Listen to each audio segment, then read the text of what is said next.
예, 우리 찬양하는 청년들 보면서 우리 어르신들이 참 좋을 때다 이렇게 다 생각할 겁니다. 그죠? 근데 막상 우리 학생들 마음에는 진로와 또 학업 문제, 또 군대 문제, 특별히 신앙 문제로 인해서 이 학생 때 많은 고민이 있습니다. 예, 여러분도 많이 또 기도해 주시기 바랍니다. 하나님을 믿는 성도의 삶 가운데도 이 고난은 반드시 찾아옵니다.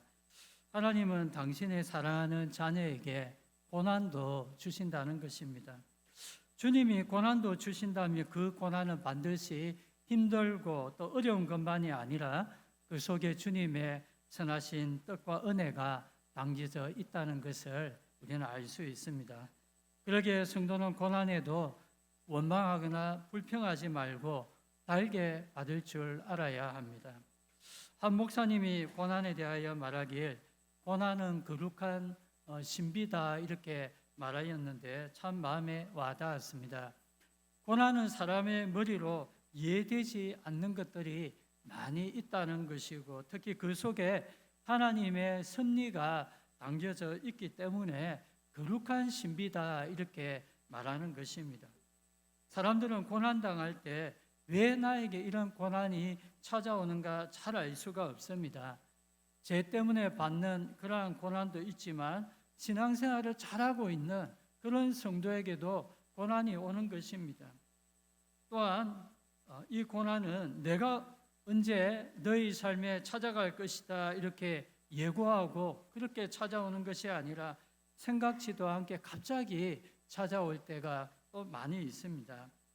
그리고 고난당하는 그 순간에는 내가 죽을 것 같고 다 끝난 것 같은 그러한 절망적인 마음이 들지만 그것이 지난 후에는 오히려 큰 축복이 찾아오는 것입니다.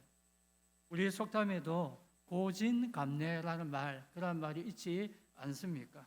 고생 이후에 좋은 일이 찾아온다라는 명언입니다. 고난이 일으키에 우리는 참 거룩한 신비다 이렇게 말할 수가 있는 것입니다. 세상 사람들은 이러한 고난이 자신의 삶에 찾아오는 것을 피하려 하고 또 아예 오지 않기를 그렇게 간절히 바랍니다. 그러나 성도는 이 고난에 대하여 어떤 마음과 자세를 가지고 대해야 되겠습니까?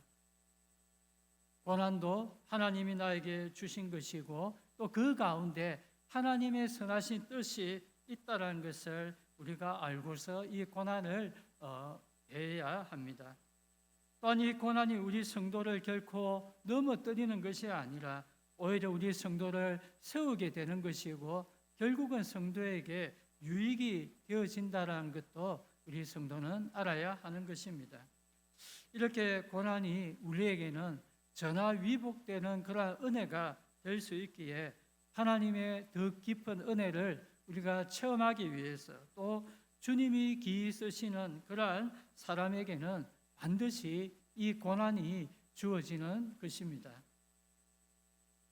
오늘 말씀에는 자신 속에 있는 가시와 같은 그러한 육체의 고난으로 인해서 고통당하며 또 기도하고 있는 그러한 한 사람이 나오는데 그 사람이 누구입니까? 은혜를 받지 못하고 또 죄악 가운데 헤매고 있는 그런 사람이 아니었습니다.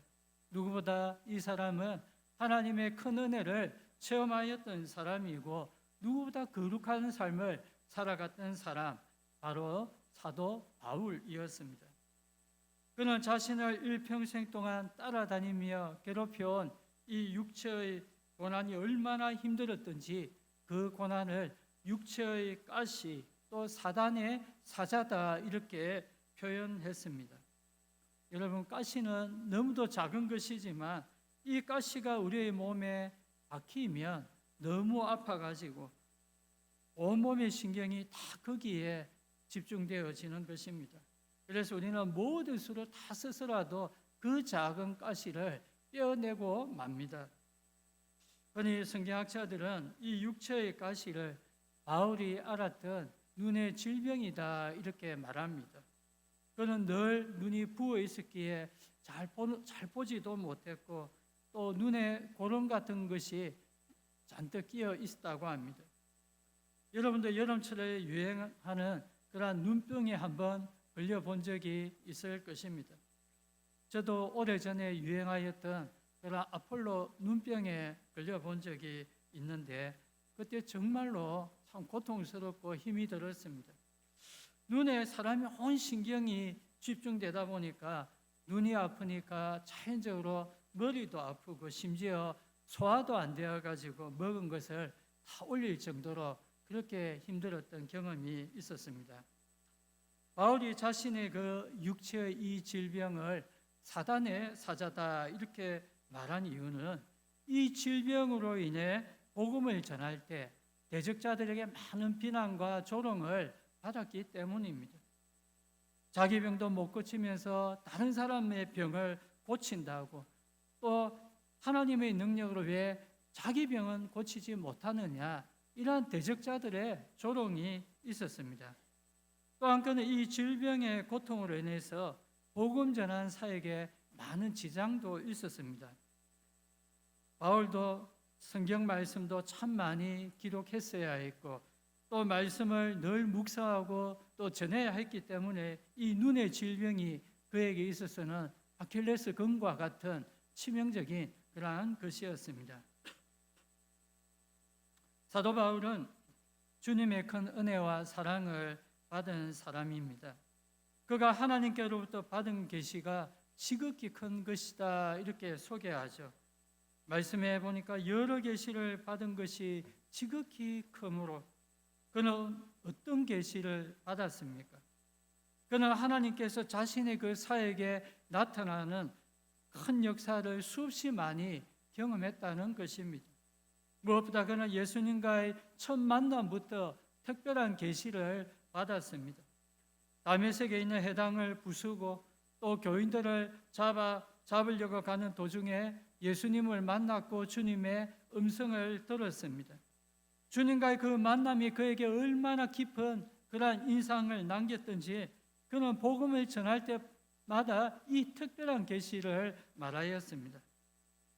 또한 그는 오늘 말씀에서 죽어서가 아니라 살아서 주님 계신 그 천국에 들려 올라가서 주님을 만나고 그분과 대화하는 정말로 놀라운 영적 경험이 있었음을 말합니다. 오늘 말씀 12장 4절 말씀에 보니까 그가 낙원으로 이끌려가서 말로 표현할 수 없는 말을 들었으니 사람이 가히 이루지 못할 말이로다 이렇게 말합니다. 이렇게 큰 계시를 받은 바울에게도 잠시가 아니라 일평생 동안 자신을 따라다니는 그러한 큰 고통, 육체의 그러한 고난이 있었다는 것입니다.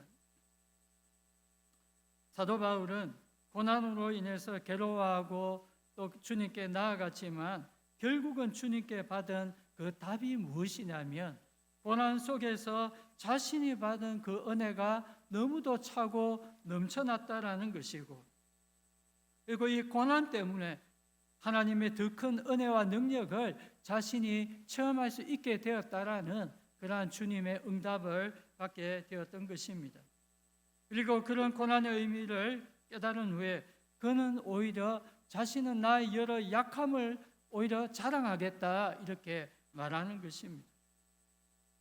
오늘 저와 여러분도 가시와 같은 고난 중에서도 하나님의 풍성한 은혜가 그 속에 있고 또 더 큰 주님의 능력이 나에게 주어진다는 사실을 여러분들 깨달을 수 있기를 바랍니다. 먼저 우리 성도에게 이 고난이 축복인 이유는 뭔가?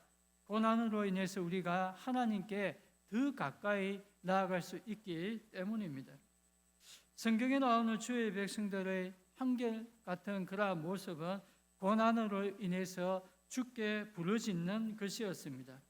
이들이 노예 생활로 너무 힘들어하여서 부르짖었고 또 이웃나라의 침략으로 인해서 고통당하여 부르짖었습니다. 또한 죄의 고통으로 인해서도 하나님 앞에 부르짖었습니다. 주님은 이러한 성도의 간절한 그 부르짖음을 외면하지 않으셨고 또 늘 응답해 주셨고 그들을 그 위기 가운데서 다시금 구원해 주셨던 것입니다. 고난은 내 힘의 한계를 절실히 느끼게 만들고 또 나의 지혜와 능력을 의지하려는 나라는 우상을 철저히 부수어 그렇게 버리게 합니다. 그래서 나로 하여금 전능자 그 하나님을 간절히 찾게끔 만드는 것입니다. 사도 바울도 육체의 고난으로 인해서 하나님 고쳐주십시오 이렇게 늘 기도했습니다. 그리고 특별히 이번만큼은 꼭 고쳐달라고 3번이나 작정하고 그렇게 기도했습니다. 그는 고난으로 인해 더 주님께 가까이 나아갔고 또 주의 음성을 들을 수 있게 된 것입니다. 성도 여러분, 고난을 우리가 가장 잘 극복할 수 있는 비결은 하나님께 가까이 나아가 기도하는 것임을 여러분 믿으시길 바랍니다. 주님이 이 고난을 주신 목적이 주님과 절기어 교제하는 그러한 사람이 되게 하기 위해서입니다. 야고보서 5장 13절에 우리가 잘 알고 있는 말씀이 있지 않습니까? 너희 중에 고난당하는 자가 있느냐? 저는 기도할 것이요 이렇게 말합니다. 여러분이 이 고난의 터널을 지날 때 우리는 주님의 손을 더 꽉 붙잡을 수 있어야 하고 또 하나님께 더 가까이 나아갈 수 있는 그런 성도가 되어야 하는 것입니다.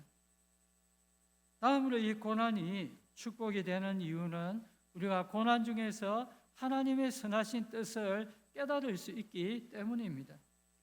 고난으로 인하여 나 자신과 또 내가 살아온 삶을 말씀 가운데서 우리가 다시금 돌아보게 되고 그 가운데 주님의 선하신 뜻을 발견하게 되는 것입니다. 나를 향한 주님의 뜻이 무엇이겠습니까? 무엇보다 나 자신이 거룩한 하나님의 사람으로 그렇게 세워지는 것입니다. 또한 주님만을 의지하면서 말씀에 순종하는 그러한 겸손한 사람으로 나 자신을 만드는 것, 그것이 주님의 뜻입니다. 오늘 주님께서 이 사도 바울에게 육체의 그 가시를 주신 것은 그가 큰 은혜를 받았기 때문에 너무 교만해지지 않게 하기 위해서 그 제동장치로 육체의 가시를 그렇게 두셨던 것입니다. 내가 주님의 은혜로 잘 되었는데도 교만하면 그것이 오히려 패망의 지름길로 그렇게 이어질 수 있습니다. 잠언 16장 18절 말씀에 보니까 우리 다 같이 한번 읽겠습니다. 교만은 패망의 선봉이요 교만한 마음은 넘어짐의 앞잡이이니라. 이렇게 말했습니다. 주님께서 바울에게 이 육체의 고난을 주신 이유가 받은 은혜가 너무 크기 때문에 그가 교만해지지 않기 위해서 또 그가 겸손하게 주님을 의지하고 늘 순종하는 삶을 살아가게 하기 위해서 이러한 주님의 선한 뜻이 있었던 것입니다. 고난으로 인해 주님의 뜻을 깨닫고 또 주님께 순종하는 삶을 살아간 그런 한 분을 소개하려고 하는데 그분은 우리 인류 최고의 부자였던 록펠러라는 그러한 사람입니다. 록펠러는 그 시대 세계 최고의 갑부였고 미국 최고의 석유왕이라는 수식어가 붙었던 사람이었습니다. 그는 어릴 때부터 믿음 좋은 경건한 어머니 밑에서 충실히 신앙 지도를 받고 또 이 기업을 일구다 결국 이 50대 세계 최고의 그러한 부자가 되는 그러한 영예를 누릴 수가 있었습니다. 그런데 그에게 갑작스런 이러한 고난이 찾아왔던 것입니다. 지금까지 정신없이 앞만 보고 일하다가 그만 자기 몸에 큰 병이 오고 만 것입니다.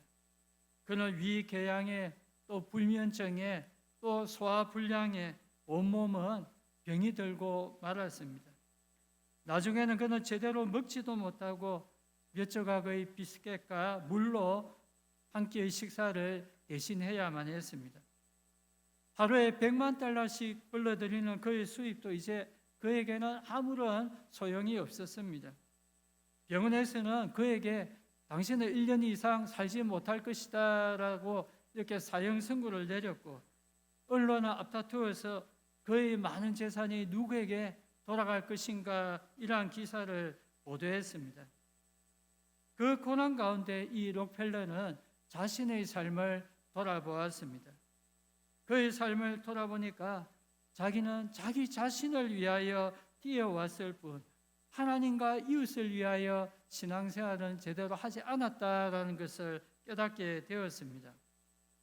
그는 죽으면 다 소용없다 이것을 깨닫고 두 가지 실천에 옮겼는데요.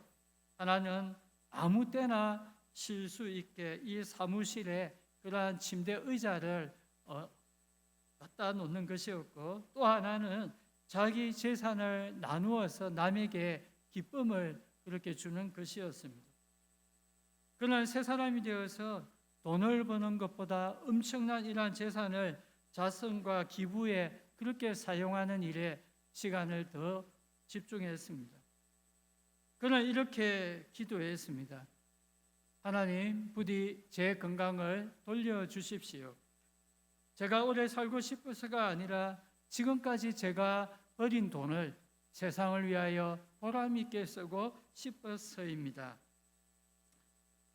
그 기도에 대한 응답으로 이 록펠러는 이전의 건강을 되찾았고 또 그의 생활도 건강해질 수가 있었습니다. 병을 앓았던 1899년 이후부터 그는 사업가가 아니라 자선 사업가로 그는 살아갔고 더욱더 신실하게 하나님과 교회를 섬겼고 또 가난한 사람들을 구제하는 그러한 일에 힘을 썼습니다. 나중에 그는 이렇게 해고하였습니다. 인생 전반기 55년은 내가 쫓기면서 살아왔지만 후반기 43년은 행복하게 이렇게 살았습니다. 이렇게 해고하였습니다. 주님께서 록펠러에게 이러한 육체의 고난을 주신 이유는 고난을 통해 하나님의 그 선하신 뜻을 보여주시기 위해서였습니다. 그래서 지금까지 받은 놀라운 복을 가지고 하나님과 이웃을 위하여 겸손하게 이렇게 베푸는 삶을 살아가라라는 주님의 뜻이었습니다. 성도 여러분, 우리도 고난을 통해 우리가 주님의 선한 뜻을 깨달을 수가 있고 또 우리가 더 겸손히 순종하는 그러한 삶을 살아갈 수 있기를 주님의 이름으로 축원합니다. 마지막으로 이 고난이 축복이 되는 이유는 우리가 이것으로 인해서 더 큰 하나님의 능력과 또 은혜를 경험할 수가 있기 때문입니다. 고난 때문에 간절히 기도했던 이 바울이 주님께 들은 그 음성이 무엇이었습니까? 내 은혜가 내게 족하도다. 우리 다 같이 한번 따라해 봅시다. 내 은혜가 내게 족하도다. 내 능력이 약한 데에서 온전하여진다라는 주의 음성을 들었습니다. 사도 바울도 인간인지라 지금까지 받고 누리고 있는 은혜보다 지금 현재 자신을 따라다니며 괴롭히는 그 육체의 가시로 인해서 그는 힘들어했습니다. 그는 이 질병 때문에 자신도 고통당할 뿐만이 아니라 대적자들에게 비난과 조롱을 당하는 그 일로 인해서 그는 심히 괴로워했습니다. 우리는 늘 현재 내가 당하고 있는 그 고난 때문에 지금 나에게 부어지고 있는 그 하나님의 은혜를 망각하는 그러한 잘못을 범할 때가 많습니다. 지금까지 받은 은혜를 우리가 생각하면 지금 당하는 고난과는 비교할 수 없을 정도로 큰데 고난 때문에 이 은혜에 감사하는 것을 잊어버리고 사는 것입니다. 사단의 속임수가 어떤 것입니까? 성도라 하여금 눈앞에 이 고난에만 집중하게 만들어서 차고 넘쳐나는 하나님의 은혜를 다 까먹어버리게 만드는 것입니다. 우리는 눈앞의 고난이 내가 지금까지 받은 그 하나님의 은혜를 다 삼켜버리는 블랙홀이 되게 해서는 안 된다는 것입니다. 사도 바울이 기도하는 중에 깨달은 주님의 음성은 내 은혜가 내게 족하다라는 것이었습니다. 지금까지 너의 삶에 고난도 있지만 그 고난과 비교할 수도 없는 차고 넘치는 은혜가 내게 주어지고 있다라는 그러한 말씀입니다. 사랑하는 성도 여러분, 고난의 순간에도 주님의 은혜가 나에게 부어지고 있다는 사실을 여러분도 늘 기억하시기 바랍니다. 특히 이 고난을 통해 그리스도의 강한 능력이 나에게 나타날 수 있다는 사실을 여러분도 기억하시기 바랍니다. 고난당하는 성도는 자신의 그 약함을 알게 되고 자발적으로 하나님의 능력을 간절히 구하게 되어 있습니다. 자신의 그 연약함과 또 부족함을 알기 때문에 간절히 주님의 능력을 구하게 되고 또 주님이 그의 삶에 하나님의 역사로 함께 하시는 것입니다. 우리는 이런 고난의 신비를 우리가 알게 될 때 사도 바울의 고백같이 내가 약할 그때에 강합니다라는 이러한 고백을 드릴 수가 있는 것입니다. 성도 여러분, 내가 고난 당하고 약한 그 순간에도 우리가 주님을 간절히 의지하고 기도할 때 하나님의 그 강한 능력이 나에게 임한다는 사실을 여러분 믿으시길 바랍니다. 여러분들이 오늘 말씀 가운데서도 고난도 하나님이 은혜로 나에게 주신 것이다, 이것을 기억하면서 우리가 이 고난을 통해 하나님께 더 가까이 나아갈 수가 있고 또 하나님의 선하신 뜻을 우리가 더욱더 깨닫고 또 하나님을 믿고 순종할 수 있는 이런 겸손한 그러한 성도가 될 수 있기를 주님의 이름으로 간절히 축원드립니다.